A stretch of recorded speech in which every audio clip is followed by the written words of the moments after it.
വെള്ളാപ്പള്ളി പുറത്താക്കിയ കോടതി വിധി സ്വാഗതം ചെയ്ത് ശിവഗിരി മഠം. കോടതി വിധി ശ്രീനാരായണീയ ഭക്തർക്ക് ആശ്വാസമുള്ള പ്രഖ്യാപനമാണ്.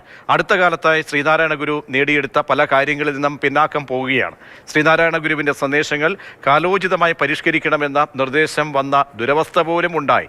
ഇപ്പോൾ ഉണ്ടാകുന്ന മാറ്റം നല്ലതാണ്. നല്ല രീതിയിലുള്ള ഭരണം ഉണ്ടാകണമെന്നും സച്ചിദാനന്ദ സ്വാമികൾ പറഞ്ഞു. മറ്റ് സമുദായങ്ങൾക്കിടയിൽ അപകീർത്തിപ്പെടുത്തുന്ന രീതിയിലുള്ള അല്ലെങ്കിൽ അവഹേളിക്കപ്പെടുന്ന രീതിയിലുള്ള അത്തരം അവഹേളനകരമായ പരാമർശങ്ങൾ മറ്റ് സമുദായങ്ങളിൽ നിന്നുണ്ടാകുന്ന രീതിയിലുള്ള നിലപാടുകൾ SNDP യൂണിയൻ ഭാരവാഹികളുടെ ഭാഗത്ത് നിന്ന് ഉണ്ടായി. അതുകൊണ്ട് ഇത്തരം ഒരു മാറ്റം അത് അനിവാര്യമാണ്. ആ കോടതി വിധിയെ സ്വാഗതം ചെയ്യുന്നു എന്നുള്ളതാണ് സ്വാമിയുടെ ആ കാര്യത്തിലുള്ള നിലപാട്. മറ്റൊന്ന് UDFന്റെ സ്ഥാനാർത്ഥി നിർണ്ണയവുമായി ബന്ധപ്പെട്ടാണ്. അതിൽ അദ്ദേഹം ഒരു പരാതി പോലെയാണ് പറയുന്നത്. UDF കാലാകാലങ്ങളായി പിന്നോക്ക വിഭാഗത്തിൽപ്പെടുന്ന, പ്രത്യേകിച്ച് ഈഴവ വിഭാഗങ്ങളിൽപ്പെടുന്ന ആൾക്കാർക്ക് പ്രാതിനിധ്യം നൽകുന്നില്ല. പ്രത്യേകിച്ച് അവരെ പരിഗണിക്കുമ്പോഴെല്ലാം അവർക്ക് ജയസാധ്യതയില്ലാത്ത മണ്ഡലങ്ങളിലാണ് അവരെ പരിഗണിക്കുന്നത്. അത് ഇനി ഒഴിവാക്കണം. ജയസാധ്യതയുള്ള മണ്ഡലങ്ങളിലേക്ക് ഈഴവ വിഭാഗത്തിൽ നിന്നടക്കം വിശ്വകർമ്മ വിഭാഗത്തിൽ നിന്നടക്കമുള്ള പിന്നോക്ക വിഭാഗങ്ങളിൽ നിന്നുള്ള പ്രാതിനിധ്യം ഉറപ്പാക്കണം.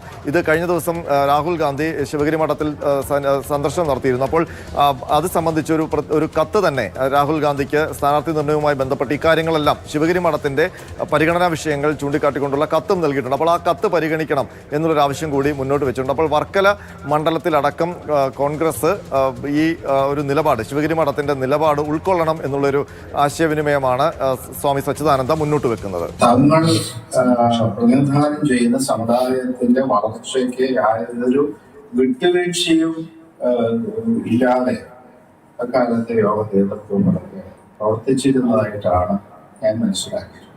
SNDP യോഗം ഒരു വലിയൊരു ആൾക്കൂട്ടമായി നിൽക്കുന്നു എന്നുള്ളതല്ലാതെ ശ്രീനാരായണ ഗുരുദേവന്റെ സന്ദേശങ്ങളെ പ്രാവർത്തികമാക്കാൻ എത്ര മേഖലകളുണ്ട്.